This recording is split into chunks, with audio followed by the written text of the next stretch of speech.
I'm Ava. I'm Seppi Bagpie. And I'm the co-artistic director of Gretel in Ducks. We actually were put onto it by a director of ours who loved the stories and showed Seppi and I the book, and we read it in a night. We knew the stories as children, but because of the way we were growing as theatre makers, and it just really connected with both of us. The feeling of reading them as an adult and how I remembered them as a child, and that contrast between those two experiences, that was a big reason why I really wanted to do it. Ava and I both studied at ARDA, the Australian Academy of Dramatic Art. It's good working with Seppi because it's her passion, it's what she loves, so she's like she's the Mr. Miyagi and I'm her Daniel son.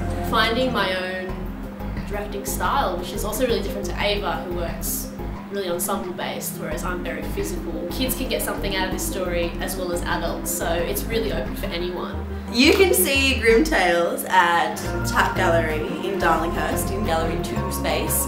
We open on the 11th of September and we run until the 15th.